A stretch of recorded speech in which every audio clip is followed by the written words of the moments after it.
Que pensez-vous de cette loi Asile-Immigration?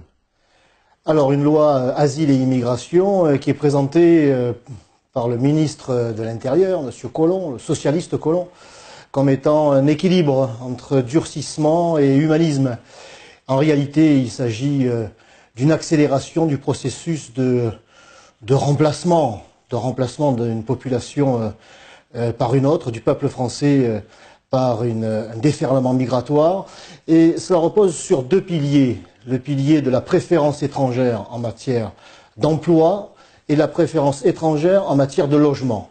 Alors il y a 74 propositions qui ont été faites par un socialiste, même s'il n'a plus la carte, mais toujours socialiste, et, au ministre de l'Intérieur, toujours socialiste, et qui seront, on n'en pas douté, validées par le président Macron, toujours socialiste. J'en ai sélectionné quelques-unes de ces propositions, parce que 74, ça serait beaucoup trop long, mais il y a quelques perles. En matière de préférence étrangère dans le domaine de l'emploi, eh bien, vous avez par exemple des cours de français qui seront octroyés aux adultes étrangers bien sûr, pour un coût de 8 millions d'euros. Des cours de français qui seront octroyés, accordés aux étrangers qui sont présents sur notre sol depuis plus de 5 ans, vous voyez, ils n'ont toujours pas eu le temps d'apprendre notre langue. Coût de l'opération, 18 millions d'euros. Attribution de bourses d'enseignement supérieur dès l'apprentissage du français aux étrangers. Coût de l'opération, 6 600 000 euros, pendant que l'on baisse les APL de nos étudiants. Supprimer la condition de nationalité pour un emploi dans la fonction publique non régalienne, c'est-à-dire pour ces parents qui s'inquiétaient pour leurs enfants, qui pensaient qu'ils pourraient rentrer à la SNCF, à la Poste. Eh bien, dans tout ça, c'est terminé. Ça sera pour les étrangers et les réfugiés en particulier d'abord. Faciliter l'accès aux professions de santé aux réfugiés, pendant que nos étudiants subissent le numerus clausus. Supprimer le versement par les employeurs de la taxe à l'OFIM lors de l'embauche d'un réfugié. Préférence étrangère à l'embauche. Coût de l'opération, plus de 8 millions d'euros. Développer l'utilisation des clauses sociales dans les marchés publics de l'État pour favoriser l'embauche, le recrutement de qui? Des réfugiés. Voilà les exemples, quelques exemples qui montrent qu'il y a une volonté de préférence étrangère à l'embauche, mais ça ne suffit pas. Préférence étrangère également en matière de logement. Proposition 56. Vous m'excuserez si je lis mes notes, mais il y en a tellement que je ne voudrais pas en oublier. Prime de 1 000 euros accordée aux communes qui logeront des réfugiés d'abord.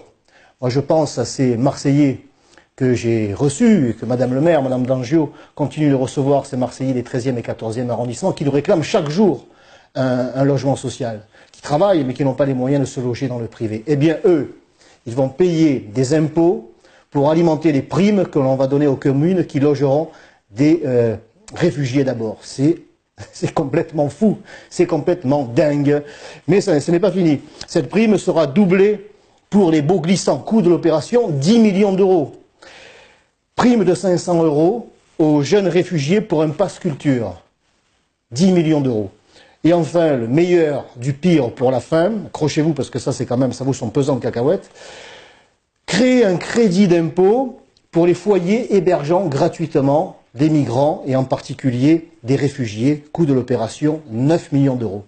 Crédit d'impôt pour des foyers qui vont héberger gratuitement des migrants. C'est un gouvernement de dingue qui pousse à l'extrême la préférence étrangère.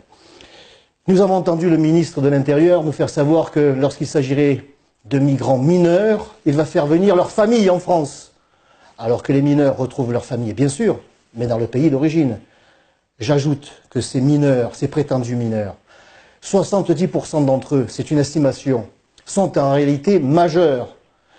Et pourtant, on ne veut pas appliquer ce fameux test osseux qui n'a rien d'agressif, parce que la Commission européenne nous interdit de le faire. Je n'ai pas entendu M. Collomb vouloir aller au-delà de ce que exige la Commission européenne. Donc nous allons continuer à recevoir ces prétendus mineurs. Ils ont été 27 000 en 2017. L'on estime qu'ils seront 40 000 en 2018, sachant que chacun d'entre eux coûte 60 000 euros.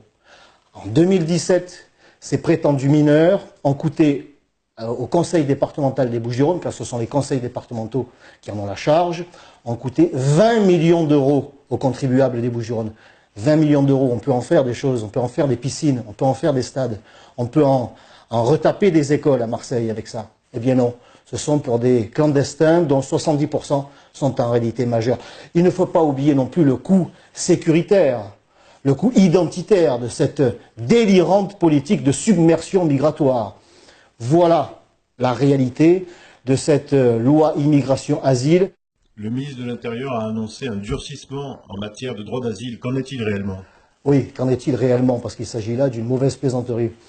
Eh bien, ces demandeurs d'asile seront autorisés à travailler 6 mois, déjà 6 mois après le dépôt de leur demande, voire plus tôt. Et donc on va déjà leur permettre d'obtenir un emploi avant que leur dossier ne soit traité. Et si ils devaient obtenir cet emploi, ils ne seront plus expulsables.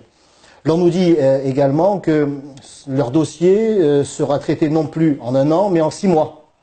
Mais peu importe que ce soit en 1 an, en 6 mois ou en 3 semaines, quel est le bilan? Quel est le résultat? 97% des déboutés du droit d'asile restent sur notre sol. Ils ont un toit et ils sont soignés. Soignés, je pense là aux clandestins. L'aide médicale d'État qui leur est réservée va passer de 700 millions à 1 milliard en 2018. Donc vous voyez bien que dans tous les domaines de l'immigration, que ce soit l'immigration légale, dont on ne nous a pas annoncé une réduction, je rappelle qu'il y a eu 260 000 entrées en 2017, l'immigration légale, l'immigration illégale, le budget consacré à l'immigration illégale baisse de 8 millions d'euros, et l'immigration via ce système dit de réfugiés ou d'asile, eh bien, l'on voit bien qu'il n'y a aucune réduction qui est annoncée, simplement un meilleur accueil. J'aimerais que les Français soient aussi bien accueillis en France que ne le sont les étrangers.